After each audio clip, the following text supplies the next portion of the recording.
Welcome or welcome back to SIP Forum. The session we're going to have now is about the diversity pledge. Why, what, and how.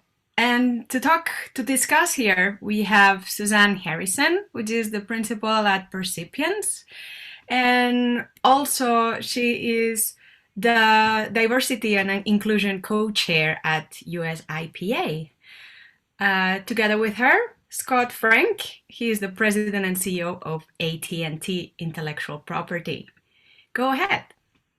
Great. Well, thank you, Carla. And I'm happy Scott and I are here today to tell you a little bit about the Diversity Pledge. We had sort of previewed this a little bit yesterday in the diversity discussion with the European companies.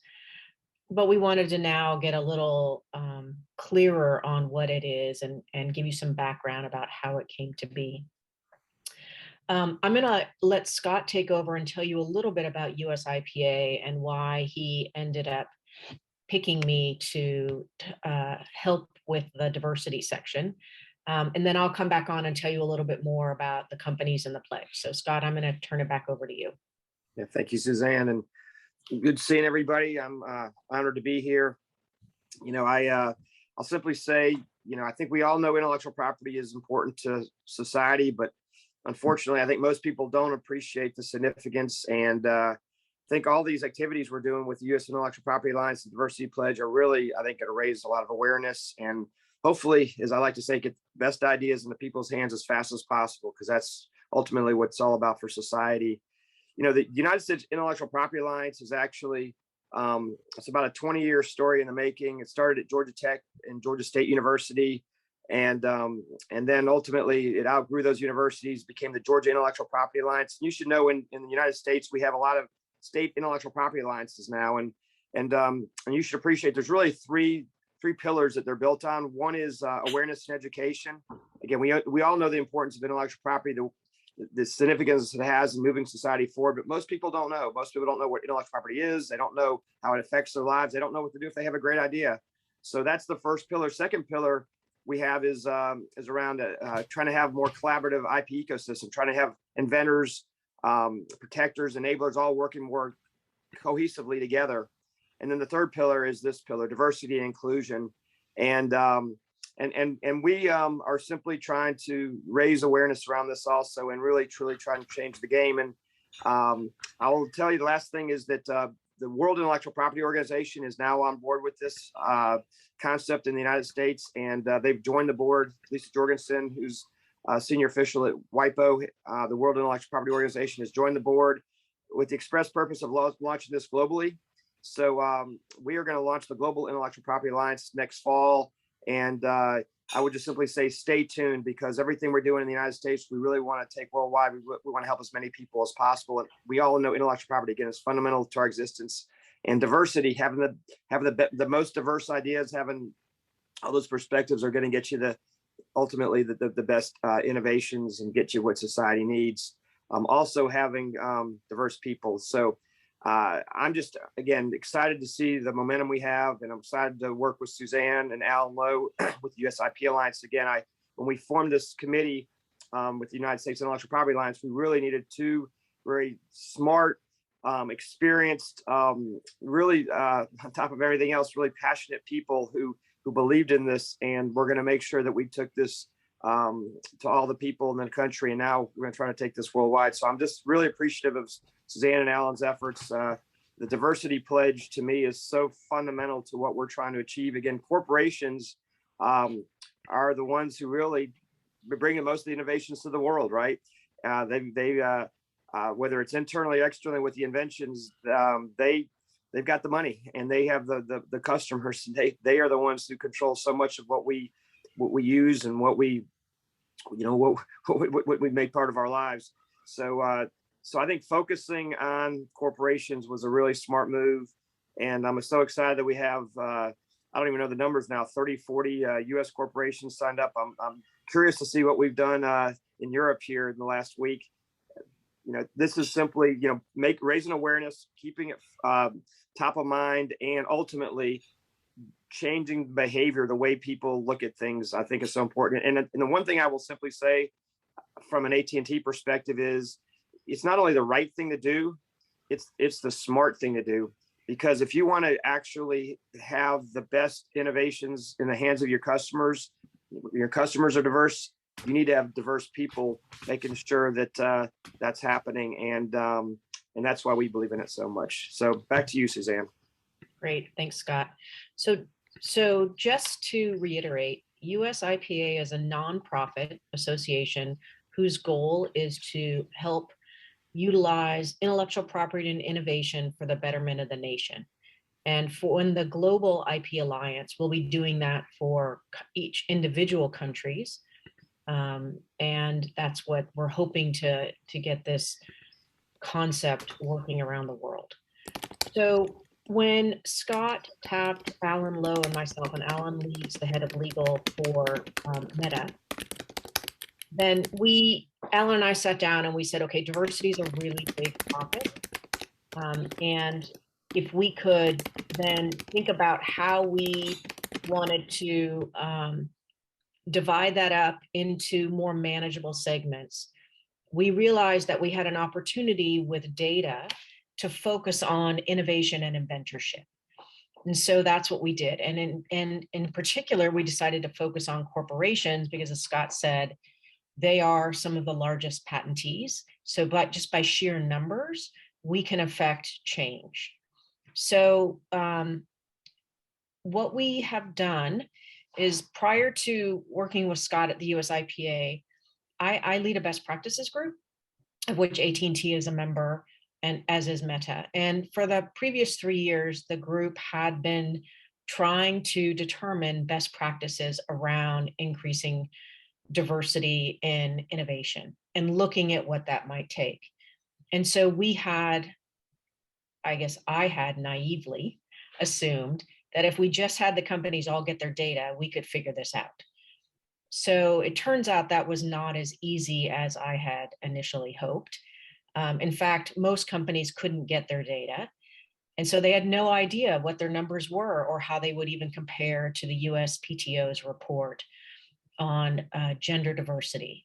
So it took us about a year to figure out how to use naming algorithms and to allow the companies to get their data without having to go to HR. Scott's one of the few companies that actually got all their data from HR. You were the lucky one. But many companies could not initially. And a lot of that was around personally identifiable information, concerns about what they would do with the data. Did they need to aggregate the data before it was given to them? A whole series of issues around that. So for all of you interested in the pledge, we can help you get your data using some naming algorithms, and I can go through that later. And while you were waiting for your actual data from HR. So again, once we got the data for the companies, we were then able to run the numbers for all the companies in the gathering. It was about 15 at that time. And we found that there was only a 5% difference between the best and the worst. So when you look at that and you realize that these are large global corporations, you think, it's not really an AT&T issue or a Meta issue or Thermo Fisher issue. There must be some systemic issues happening here that are causing this underutilization of underrepresented inventors. So that led us to begin to query how to think about it. And so what I want to share with you is actually the framework that we put together of best practices that is one of the basis for the pledge. All right, can you all see that? All right. So the pledge has the best practices are really around 5 levels of understanding: seek, understand, commit, ally, and advocate.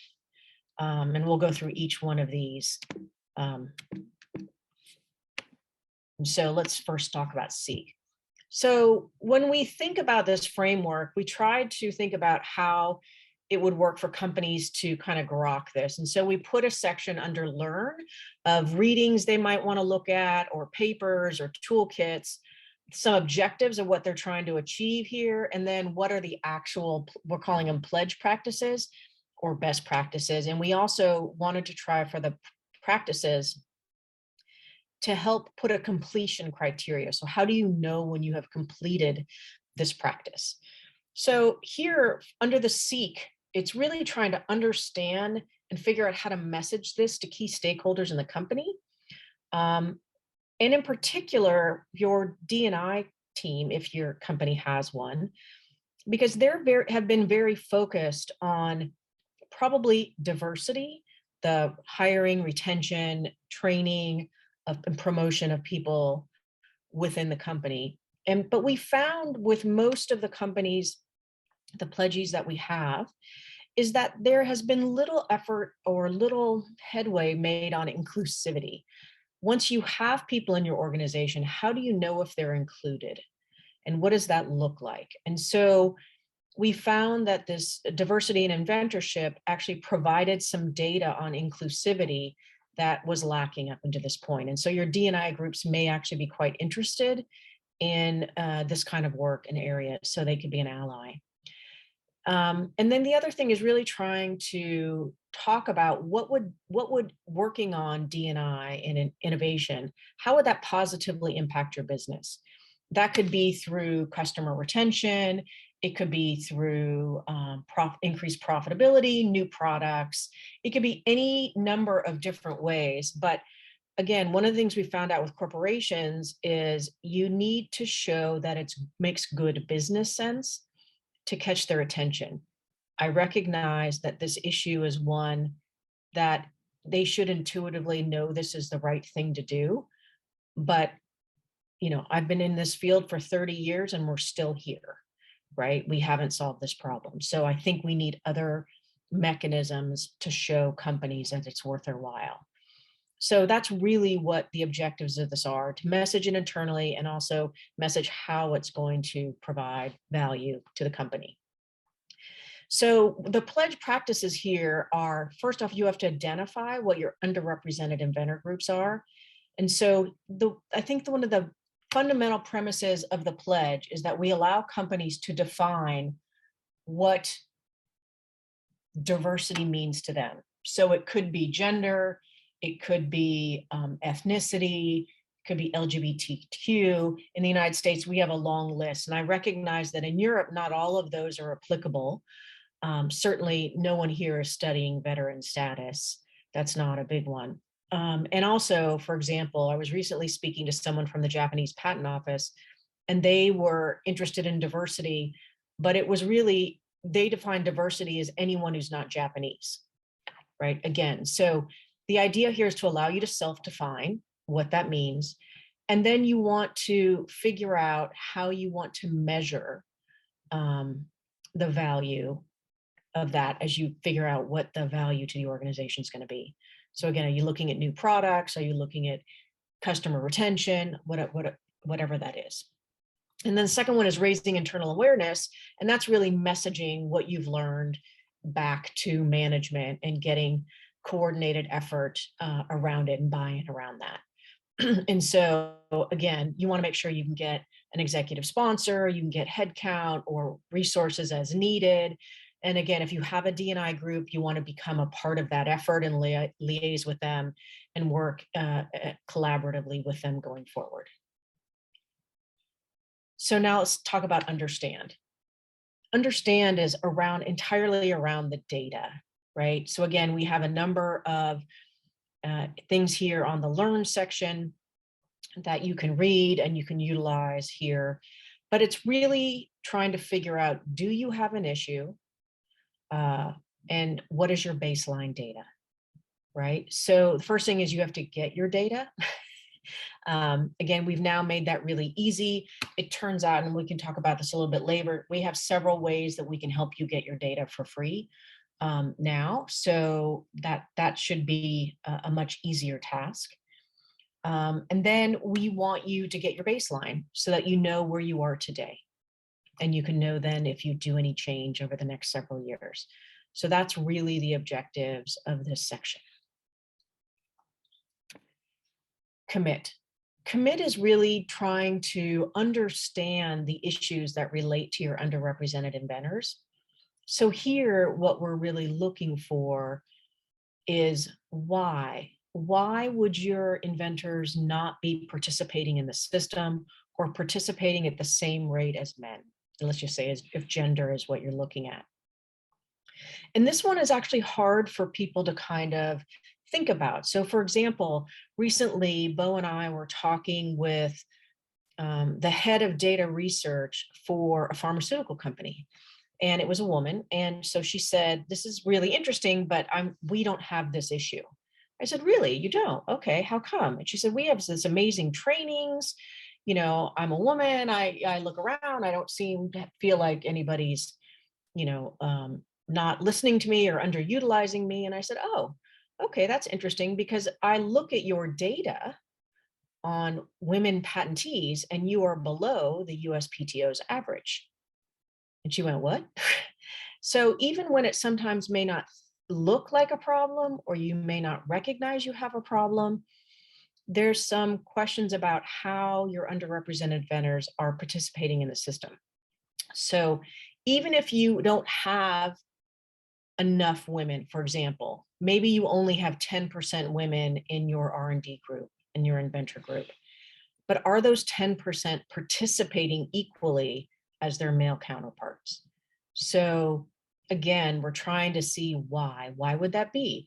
Now, in the US, what we found from the pledgees thus far is, you know, it's a multi-factored problem. So sometimes it is that inventors often are writing up their inventions on nights and weekends. Women don't have that time. They're working what we call the third shift, dealing with their families and those sorts of things and other chores for the household. It could be that they don't feel what they're doing rises to the level of an invention. Maybe they're solving a problem, but they don't think of themselves as an inventor. It can also be that they don't think that actually inventing and getting a patent is part of their job. They're just solving problems. They don't need to do the other piece of it. They don't view that as part of their job description. So there's a variety of reasons why they may not be participating in the program in the same manner. And really and truly, I would say that you need to go into this section with an open mind. A number of the companies, and you'll hear a little bit more about this in the next session with Meta and Lenovo, they can give you their experiences about what they thought, their hypothesis of why people weren't working in the system, and then what actually happened. And so again, I think you need to be open-minded, because there may be different reasons for even different levels of the organization. Ally. So here we want to see what, you know, in this case, if we're talking about gender, what men can do to help, right? So again, when you look around and you particularly look at D&I groups, they tend to be women or people of color. They tend to look a lot like, the people who head these groups look a lot like the underrepresented groups, right? But why isn't it that you don't see senior white men leading D&I groups? Why is it that you don't see them coming to say this is important, right? So this allyship piece can be actually quite revelatory to those who are underrepresented, to know that it matters at a senior enough level, and that people can step in to provide assistance. And so here, what we also mean, in addition to those things you can do in the company, is we mean allyship in the sense that companies need to talk about this and be transparent about this process and what they're doing. There is a whole amount of secrecy associated with diversity. And that secrecy and fear is that companies don't want to look bad, because intuitively everybody knows they don't have as much diversity as they could or should. And so I think that fear of looking bad stops us from actually really delving into the problem and working together to solve it. So we're, again, with the pledge, we're trying to make this a more transparent and a topic that people can discuss. that you have actual criteria that you could talk about. And we're talking about process information. Even if you don't want to share your numbers, you can still talk about, well, how do you make these decisions? Or what did you do here? What were things that worked for you with your inventor group? And try to share those practices so that people can more quickly get up to speed and make change. And then finally, advocate. What we're finding is that there is no easy way to collect this data. So if you wanted to collect ethnicity data or LGBTQ data, you would have to do that on a voluntary basis if you do it at all. And your HR people are not going to be that excited about having to get this data. So at least in the United States, Congress, we're looking to go to Congress to try and get the USPTO to be able to collect this data, even on a voluntary basis, so that firms could be able to use that data for more trend analysis, and the USPTO could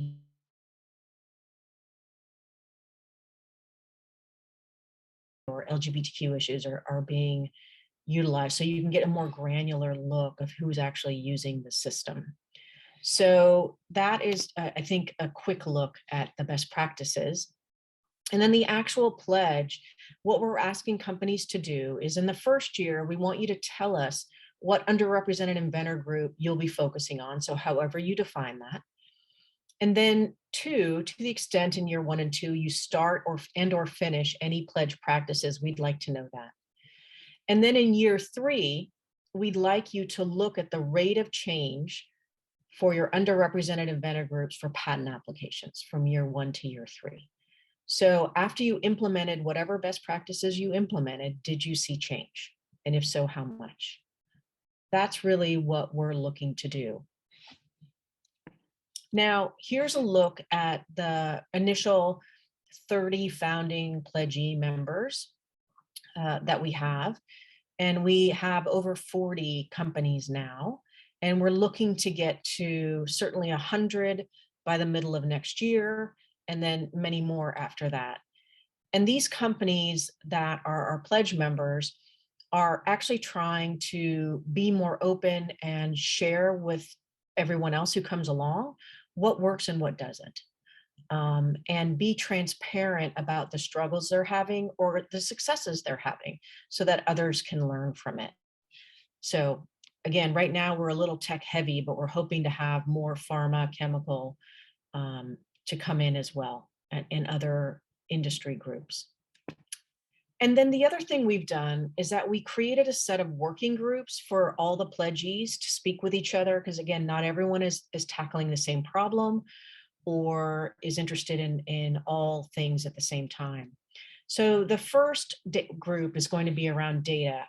Is how to get it. And then more importantly, what do you do with it when you have it? What analyses can you run? What types of information can you garner from that?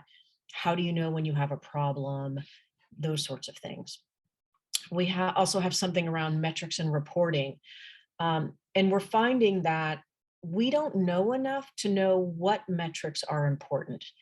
The USPTO has 3 standard metrics that they've created in their progress and potential report, and they actually provide very different views of what is happening, even with gender diversity as an example. So we're trying to understand which of those is the most meaningful. How would you be able to, what questions is it really answering? What is it telling you? And why would you use one over another? Then the next question is, well, what do we do with our underrepresented inventor groups? How do we survey them? What do we ask? What are we looking for? How do we interface with them in ways that are useful to them and us? And then finally, if we did want to hold what we're called innovation sprints, you can also think of it as harvesting sessions. What are the sort of best practices around that will allow us to be successful with those underrepresented inventor groups? So again, those are what we have right now. We are open to having more as companies get interested in other areas, but these are being run by company folks for company folks. So again, it's all about sharing process information. And so I would say to you, if you want to look at all the articles that were referenced here, we've held a conference, and all of those things are online. Sort of the latest and greatest information is on increasingdii.org. And I would encourage you to look at that. The fine print of the pledge is on that, and we would, hopefully I can answer some questions here, but that just gives you a little sense of how we started and where we are. So I'm sure there are questions, so feel free to lay it on Scott and I, and let's start with those first, and then we'll go from there.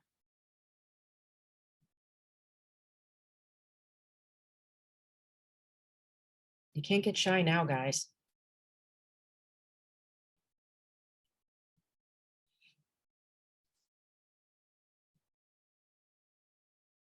Roberta, I know you have a question.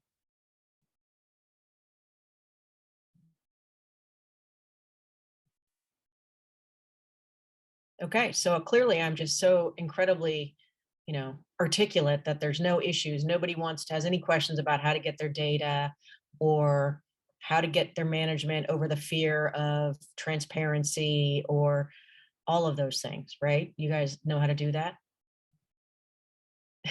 All right, sorry to pick on you, Roberta. Takuya, how are you? Nope. Hello, hello, Hi, Susan. how are you? Yeah, I'm fine, thank you. So it's midnight in Tokyo, Oh my goodness. so I'm on the bed, so I don't want to Okay. turn the camera on. No worries. So here's my question. So I emulate the best practice group, the gathering. I founded Chizai Toastmasters Club. Chizai means intellectual property.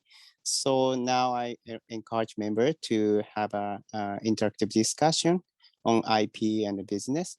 And I held 2 or 3 the session focusing on diversity.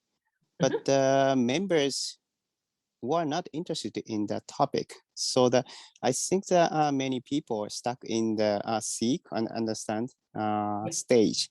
So how would you do to encourage them to see the reality? Okay. So many people think that they don't have any problem. Yeah. But I think they are. They have. I agree. And so, that's interesting because this is where Alan and I spent quite a bit of time. And that's how we came to believe that the legal group was the place to do this work, mostly because they have the data. They have the data on the portfolio, and we can determine with facts, based on that data, what is the rate of diversity for certain things right now. We can't determine everything, but let's just say gender. We can get your data to a 95% confidence level using a naming algorithm for gender. So I think you just have to start with the data. Thank you, Suzanne. Yeah. So Stephen, you're talking about how do companies who are global companies handle the different, I guess, measures of diversity or thoughts of diversity across global corporations. And in fact, I think you're going to hear from John Mulgrew of Lenovo that that's really hard, right? So for example, we may deal with ethnicities, right? We in the US, we might look at African American or Latino or Latina or Latin American or whatever. But if you're in Mexico, right, that's the predominant ethnic, right? So what does it mean to them? Or, what is diversity in China? That looks very different. And I would say that we don't have it solved yet, for sure. Go ahead. Sorry, Stephen. I was just going to say, or in India with different caste groups and things like that. I mean, there's so many complexities in this. Yeah. And that's why I would say we are not, again, I think we have to let companies self-define based on their context and their geography of where they are. And we are really looking to try and understand right now what that difference means for Europe, right? I mean, it's clear when Europeans read the pledge, they think of it as a very American sounding pledge, which I grant it could not surprising. It was created there, but we want to make it accessible for Europe in ways that work for them. So I think we're also open to feedback. Fair enough. Thanks.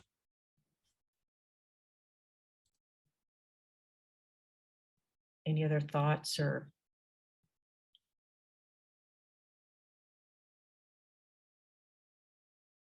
Do you guys want me to go through a presentation on sort of looking at the data and how to get the data?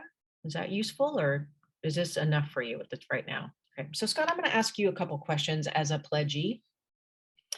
So, you know, how did you get started on this for AT&T? Like, why did you decide to do it? And then if you can talk a little bit about how you actually messaged it back into the larger R&D organization. Sure. Well, yeah, I would say first, the reason we went to check our data, honestly, was because of two things. One was the USPTO's report that came out a couple of years ago that was ordered by Congress. And two was because of this diversity pledge. And so we were already doing it because of what USPTO came out with. We were curious. And then to make the pledge, we took a deeper look. You know, it's interesting. We've always been pushing this. We've always kind of believed in it. And when I say that, I don't know that we've been pushing it enough, but we've always tried to be inclusive. And we got a pretty diverse group. And I won't get into our data, but I will just say, I believe we're one of the tops in the world. So we've always believed it. And it's interesting, though, when you get into the data, because, you know, that I still think we could be significantly better. And at the same time, I think as a corporation, and I think this is probably what a lot of companies are going to experience when they go through this, is, you know, this one data point that says that, you know, was it half of the PhDs, I believe, in at least the United States go to women, but only like, was it 13% of the patents go to women? Right. You know, that's pretty interesting to me, because when you look inside corporations, you know, I don't know that there's that big a discrepancy in terms of hiring of engineers and people in the technical field, but there's a pretty big discrepancy. And I think that's one of the things that most companies are going to point to for the lack of diversity in terms of inventorship, is that the people who actually get the jobs are actually interested in working for our company. They're actually, you know, have the experience. It's a lot less of a diverse pool. So I think one of the things that's got to happen out of this is it's not just taking what you have inside your corporation and trying to get more diverse patent filings. It's really to hire more diverse people. And I think that's the bigger opportunity we have, because the world needs more diverse people to get the innovations, you know, created and into people's hands. And I think that's one of the things that's happening at AT&T. You know, AT&T, you know, I'm proud. We've been recognized in Diversity Magazine and other publications. I mean, we've been recognized as one of the tops in terms of diversity and inclusion. And, you know, we make it a priority. And if you see, you know, our workforce is pretty diverse.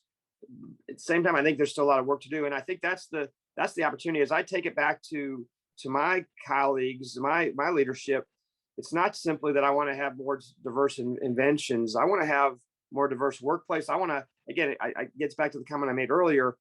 If we're going to serve our customers the best, and they're very diverse, we need to have a workforce that's diverse to ultimately meet their needs. And I think that's the really, you know, as Suzanne was saying, it's one thing to do it because it's the right thing, but you got to get your leadership to understand it's the best thing. It's really going to position the corporation for the most success. And I think that's the thing. If you can put it in that vernacular, that if we want to have the best innovations, the best products, services for our customers who are diverse, then we need to have people who can actually think of all the different diverse perspectives to make sure we're getting the next great product in the marketplace. And so I think that is really the core. Once you get those people into the company, then you have the pool of talent, of diverse talent to tap into. And then you've just got to be real thoughtful and conscious that you're not going to certain, you know, non-diverse people every time, because I will tell you, there are certain people that get the patent process. I think Suzanne touched on it. Oftentimes women may not have time on the, later in the day or on the weekends to work on these on patent applications. Patent applications, inventions are typically not part of someone's job description inside a corporation, right? They're kind of the byproduct of their job. Their goal is to develop a product, some type of technology, software, pharmaceutical, and there may be an awards program that goes along with that. But at the same time, I will bet you most employees do not have. By the way, on top of that, make sure you get a patent application filed on whatever you come up with. It's almost always a kind of something extra. And that's why most smart corporations have a patent awards program to reward these something extra. But again, if you're talking about just simply women and men, I do believe that is a real challenge to so many women, is they don't have that something extra time. And I think, inside AT&T, one of the things that we've tried to do is to help women with their time. We try to help all of our employees. We have these patent developers that actually try to make it so much easier. And I just think that, especially if you're going to get more women involved, be thoughtful about their time. It's not just having women in the workplace, but it's actually women in their time. I think that's a huge, huge opportunity. And again, I think if you can get the leadership to understand that you get the best innovations, and then if you're going to get your best innovations protected with diverse or created by diverse people, you want to make sure they're protected. I think getting your executives to appreciate, to give them some time, and to make it important, to give them not just a financial reward when they do the action, but ultimately rewarding the group, rewarding the team, and giving them a reward when it's the ratings time for actually going the extra mile to protect their invention. So those are some thoughts from AT&T's perspective. Great. All right, I see that Roberta has something to say. Perfect. Roberta, go ahead. Thank you. Can you hear me? Yes. Yes. Hi, Suzanne. Sorry that I couldn't reply just when you said I'm literally running out to deliver my kid to a party, and I was out of the shower, but I really wanted to listen to you. So I did everything No worries. possible. So I just wanted to say that congratulations, this is amazing. I really believe in what you're doing. I was so happy to see the pledges that you have many blue chip companies like Procter & Gamble and Facebook, Microsoft, Google. That's very, very good. You can count on us in Europe, well, in Norway, because I don't consider Norway to be Europe. It's pretty far away from the continent, and it's not part of the EU anyways, but you can count with Elkem to deliver the data that you need. And from the panel yesterday, it was evident to me that I had a list of statistics, but I didn't have the statistics in Elkem for the amount of female R&D researchers that we have. And I think we need to start by counting them.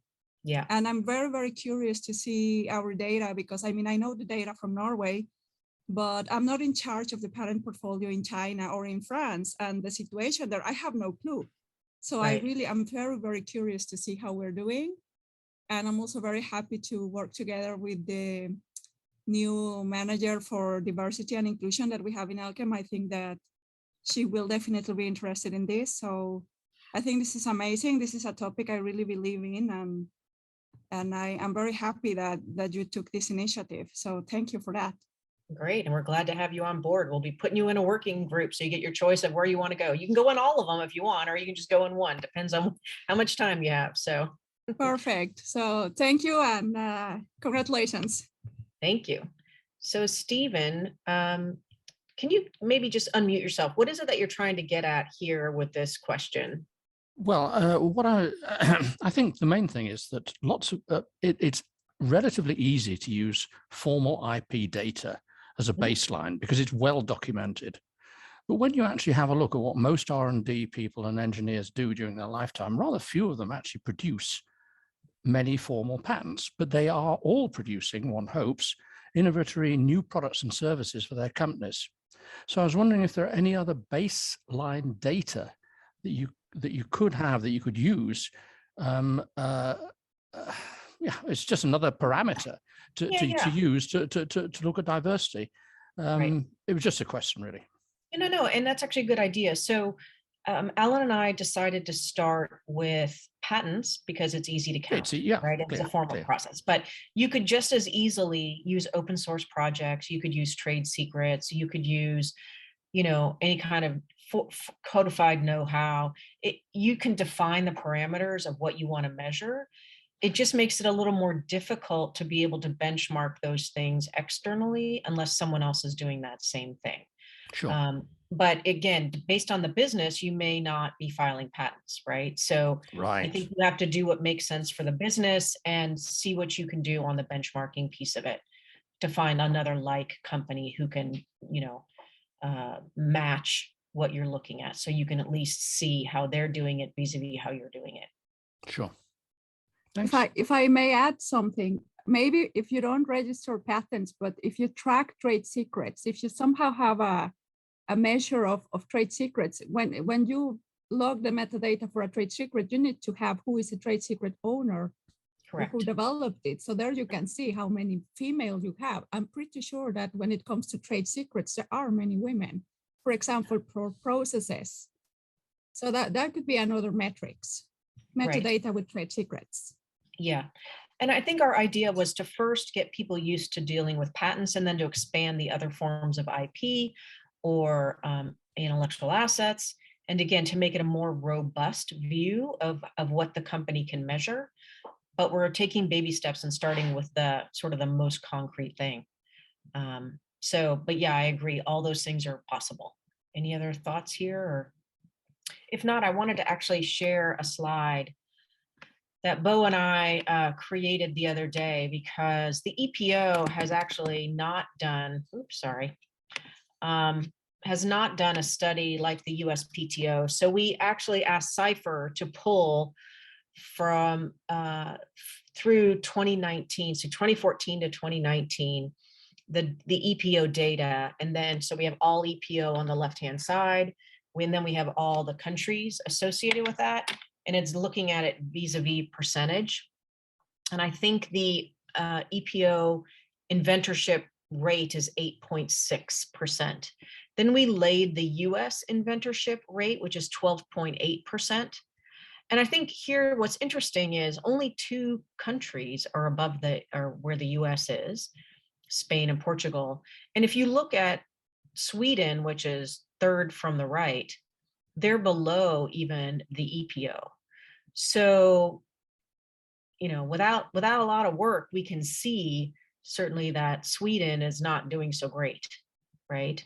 Now, so, you can, I think this just shows that until you look at the numbers and focus on this effort, it doesn't intuitively just happen, right? So I think we can see that there's work to be done in Europe, even though Europe views itself as much more diverse, and maybe in fact in hiring they actually are, or employment, but it isn't translating to the inclusivity piece. And so maybe that's the place they need to work on. If I may, I think that one of the good, when I talk about the initiative and people ask, okay, yeah, well, there's so many diversity initiatives, why is this one special, or what about it? And the fact that it's evidence-based, it really, I think that it really makes a difference, because we all know, especially, for the past couple of years, with all the movements that came all the way from the States, companies are trying to look more diverse and to appear more diverse. And it's like, at least from the branding department, right? From the marketing, the branding is all, we're very diverse. Even countries, not only companies, but even countries like to portray themselves in a specific way. But so that kind of blurs the reality of things. And when you see the data, I think that's the truth. I mean, you cannot go wrong with that.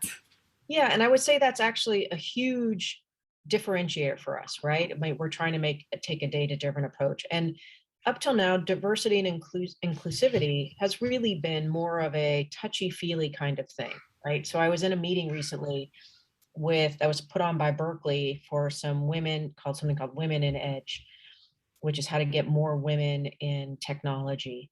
And there were a number of diversity officers from companies, from education institutions, and there were sort of a whole spectrum of people. And it was really interesting because they were talking about their view of what the problem, the D&I problem was. An example was, so one of the people said, I've come to believe that the entire problem with D&I is that people don't bring their entire selves to work. And I was thinking, okay, I mean, I understand what that means, but as a company, how do you measure that, right? Like, how do I know whether you brought your authentic self to work or not? Or how do I know when you haven't? I don't know that I disagree with the statement so much as I have no way to actually determine progress in that way. And I think this reminds me of the very early stages of intellectual property management, where you had people, say, on the customer capital side, who were talking about values and cultural shifts and all those things, and the importance of knowledge and how precious knowledge was when people were retiring and those sorts of things. And then you had, on the other end of the spectrum, you had IP lawyers talking about patents and trade secrets and those extreme processes. And when you put those two people together, they had absolutely no way to communicate with each other because they had no concept of each one of their realities, right? So it wasn't until we actually were able to create a framework that showed how all these things came together that, while I never thought they would maybe be best friends, they could at least go, oh, I understand your perspective. You're over in this tranche over here, so I get why you have these views. I'm over here, and that doesn't make sense in my context. But at least you had a way to frame that. That's kind of like, I feel that we're there with diversity right now. We don't have this overarching framework to allow everyone to talk about this or make sense of where everyone's perspective is.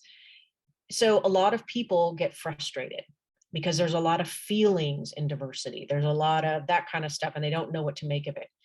So again, I would say for corporations, we've tried to really ratchet it down to data and ways that the companies can understand and measure and have KPIs around. Sorry, that was a bit long-winded, but any other thoughts, questions, comments? You can ask me, ask Scott. I mean, you got the CEO of an IP company, go for it. He's kind of captive right now. I can ask a question if nobody else is. Would you suggest that a company sets a goal? And what do you think is a reasonable goal? And what do you think is an unreasonable one?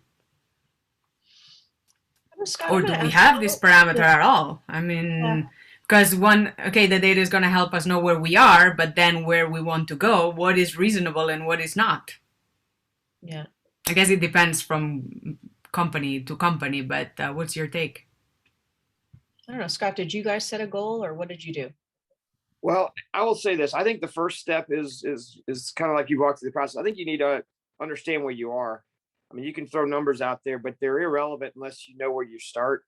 And then I think if you can set a goal to have, 10 or 20% improvement, in a year or two, I mean, I think that's something that, again, wherever you are, the goal is to always get better.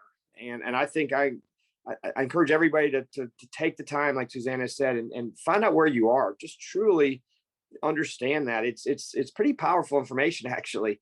And then say, can we do better? And again, 5%, 10%, 20%, but put something out there that is truly something that's measurable. And then I think what happens is then you start to see action. You start to see people behavior change because now that we're measuring it, and what gets measured gets done.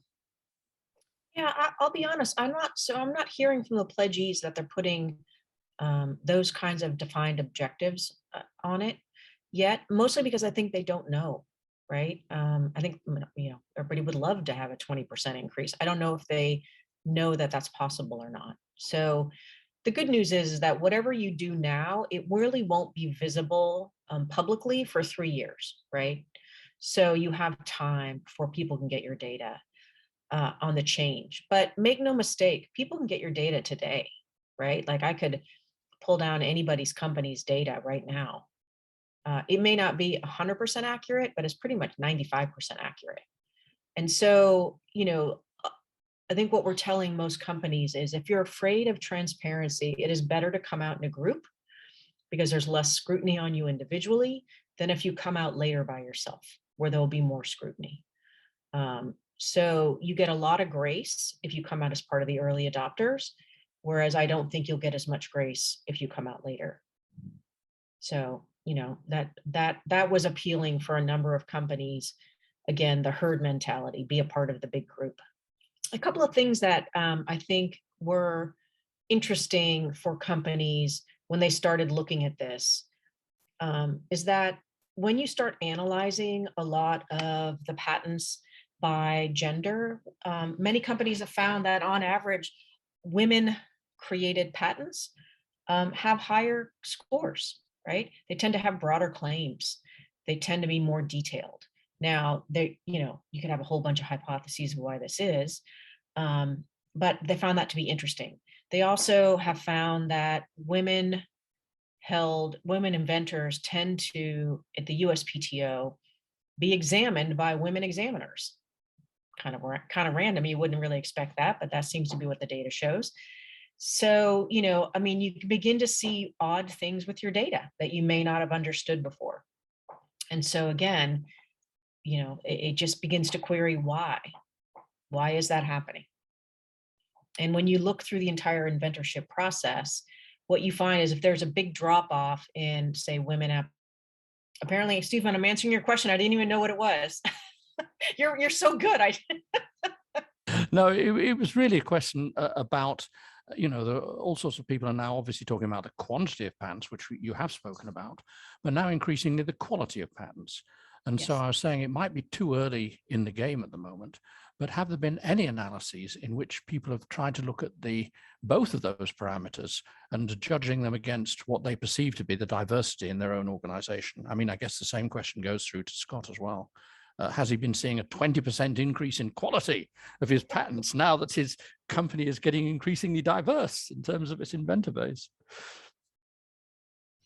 I don't know, Scott, have you guys seen a difference in like breadth of claims or, that kind of stuff between gender? I think it's too early, honestly. Again, we just started, truly measuring ourselves in the last 12, 18 months when the USPTO came out with their numbers. We started getting curious. And then again, Suzanne and Alan challenged us. And then we got really serious here in the last, less than a year. So we have put some metrics out there. And so I am very curious to see, what type of the quality inventions we get. I will say this though, honestly, I'm already starting to see we're getting some types of inventions that we wouldn't normally get. I would just promise you'll be pleasantly surprised. Yeah, I think one of the things that actually becomes really interesting when you do this is to define who counts as an inventor in your company. Now, Scott's probably the outlier because he counts everybody in AT&T as an inventor. So it's the entirety of the employees, which is unusual. That's not how it works for everybody. But it does make the math easy. Now, for other companies, and I'll just pick on Uber for a moment, they have a diversity and inclusion report, which they put out. And that report says that they have a technical and non-technical group, right? So the technical group theoretically is what their inventor group is, but that would include like IT personnel, it could count assistants that are in that certain group, but those are not necessarily inventors. So that's another thing. If you're in the legal group and you're actually trying to tie this to inventors, you will not match up with your D&I data. And that is something that needs to be explained and thought through internally to make sure that people understand why those numbers are different. Because again, we have pretty defined view and IP of what an inventor is, right? So it's really coming to grips, particularly if you're a large organization, with how you do that. Do you do it by organizations? Is it this business unit or that business unit, all people in R&D? Is it by certain organizational levels? Whatever it is, you have to get some granularity on it. So that way, like, for example, what percentage of women are in your inventor group, if that's what you're looking at. It's hard to define that for a lot of people. I had another question to you, Scott. I think Katrina talked about her book, was it yesterday or the day before, whose title I've temporarily forgotten. Mother of Invention. It was yesterday, The Mother of Invention. And she was pointing out, of course, that women, well, looked at another way, women can make patents, but women also have a different view as customers, as the kind of needs that they're trying to satisfy. Now, when you're sitting in AT&T, I guess you could argue, well, a standard essential patent on random access, whatever it might be, is gender independent. I don't know, but the point is, if you are having a proportion of women in your inventor group on your technical side of things, are they actually looking at the uses, the things that need to be patented in a different way, and therefore are providing a different sets of patent applications as a result of that? I think you said it well, Stephen. I mean, that's what happens. I mean, and that's the beauty of diversity, is that truly you are getting people who not just think of the invention differently, but think about how to use it differently. And it's amazing. Yeah, it's just amazing how people, we all view the world through our own lens, through our experiences. And women have very different experiences than men. And I get into all the different types of diverse people. I mean, we all have different experiences and different things we're looking for out of life. And again, I think you'll be pleasantly surprised with your inventions, with your innovations, with the value add to the corporation when you bring different lenses into the conversation. Sure. There was a great when we launched the pledge, we had a conference, and Deb Liu, who's the CEO of Ancestry, which is a genealogy site, talked about some of her experiences, which I found to be very powerful. So before she was the CEO of Ancestry, she actually worked at Facebook. And she worked at Facebook in the product group, and she was a mother and she had young kids. And, what was interesting was she found that she had a mom's group, and they were using Facebook message boards to actually exchange baby gear, right? Like, I have a used stroller, anybody want to use stroller, or how about baby clothes or whatever. And she decided this was kind of a pain in the butt to do it this way, but is what needed to be done. So she wanted to create actually a marketplace. And she went to her male manager and said, this is what she wanted to do. And the guy said, no, that's not, nobody wants to sell baby stuff. That's ridiculous. No one's going to want to do that. That's the stupidest idea I've ever heard. And so, but she did it anyways, right? And she created some patents around it, and it turned out to be $1 billion product for Facebook. So, but that wasn't his pain point as a manager, but that was her pain point. And she knew many other people that looked like that. She also tells another story about someone who came to her whose parents were incarcerated. And so he had come up with a series of products for families of incarcerated people. Again, if you don't live that world, you wouldn't know there was a market need for that, right? And so it just goes to show that these diverse experiences or ways of thinking can generate new products that you even had no idea were something that was possible or even relevant to anybody, right? And that's kind of the beauty of what this looks like, is that you get to see these new types of things. And you can actually listen to Deb's talk on the increasing DII. One is with Ray Millian. Anyways, it was great. That was a lot of fun. So I highly encourage it. She's super fascinating. Any other thoughts or questions while you got us? When it comes to the diversity pledge, how does a company sign up for it? And what should the company expect, like on a weekly basis or on a monthly basis? How often are you expected to meet? That kind of thing. What does commitment look like? So what you do is you go to the website, and there's a Google form that you fill out. And then you'll hear from Carla, who tells you welcome and all those sorts of things. And then the next thing that'll happen is we'll send you some information on the working groups and how to sign up, and you can choose how many of those you want. I'm hoping that the working groups we just announced like last week, like in the last 2 weeks, so they're brand new. So probably starting in January, I'm hoping to have those meet and each group can decide, but monthly or every 6 weeks or so, and to get together and talk about what they want to do. So it is a group-driven group, if that makes sense. So I'm not exactly in charge of all of it. I'm going to participate in all of them. But I think the commitment from our standpoint is once a year, we're going to survey you and ask you to give us some data. What best practices are, what is your underrepresented group you're working on? What best practices have you started and what best practices have you ended? And then in year 3, we just want to know, looking at patent applications, what those changes are. So annually, you have to provide some data to us. That data will be aggregated and we will not be able, that data will be disaggregated from your name, your company name and your data. And we will only know that you participated, but we have no way to know what the answer is that's attributed to you. And we're just trying to show that people are making progress or not, or where we need to correct best practices or where people have improvements that we can utilize. And just try to show that progress is possible, even qualitatively, in the first few years. And of course, once you read through the pledge or you look on the increasingdii.org site, you can ask questions and Carla and I can answer those or do our best to answer those. We're happy to also put you in touch with some of the other companies if you want to talk to some of them. They're all ambassadors and happy to do that. Suzanne, may I ask a quick question? This is Takuya from Tokyo. So now the Japanese corporate governance code include a provision regarding the intellectual property. So I think it's now high time to catch and drawn executive attention to intellectual property. So the corporate governance code is a good way to the executive.